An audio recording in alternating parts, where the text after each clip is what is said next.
Hey, it's Chuck here, and we're back with another video, and this one's called Blogging to Your Client Family, and it's all about how to communicate through blogs to your after unit, and there's a lot of marketing theory here too.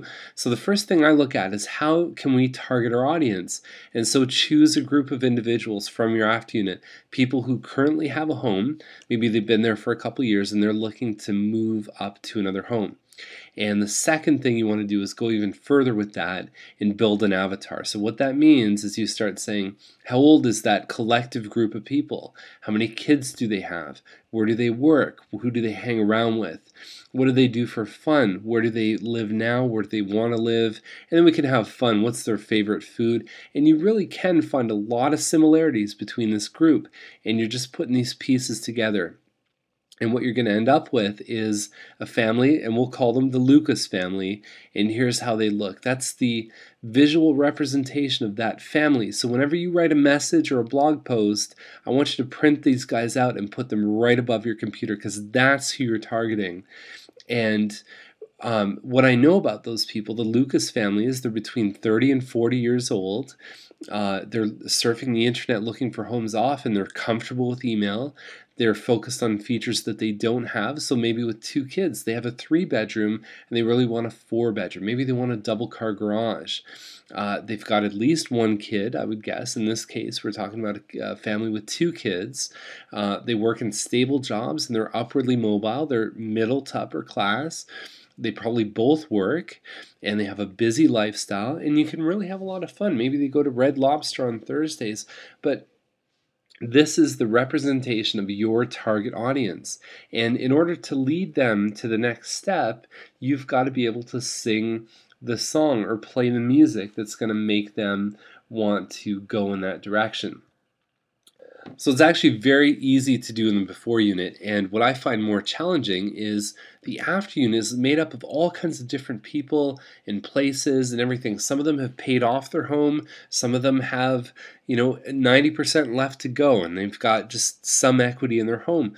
There's people from various backgrounds and social statuses, and they have all kinds of different jobs. So I find it collectively it's very hard to herd that group of cats and to have them go in a common direction. So the only 2 things that we know that they have in common is, number 1 is they've worked with you, and number 2 is that they either own a house or they probably have a mortgage. So in a forest they're all trees, and really the only thing we can say is that they're green and they have leaves, but they all require different sun and soil and water and all that kind of stuff. So we need to start treating the trees as trees and not a forest. And what we can do in the afternoon is we can start to group those trees together by characteristics. So the red cedar trees would all have a common interest, and they might live in the same neighborhood. They might have kids. They might have a certain kind of hobby. There could be a lot of different factors that we can help put these people into groups, and it's actually to their benefit. So we'd be talking about the Lucas family, and then all of a sudden, hey, the Perez family is actually in a very similar place in life, and they bought a home the same year as the Lucas family.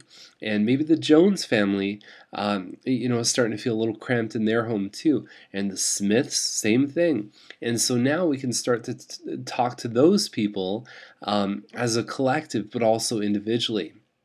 And so when we're talking to the Lucas family, the message becomes very applicable and very valuable and relevant to all the other families too that are in that same red cedar family.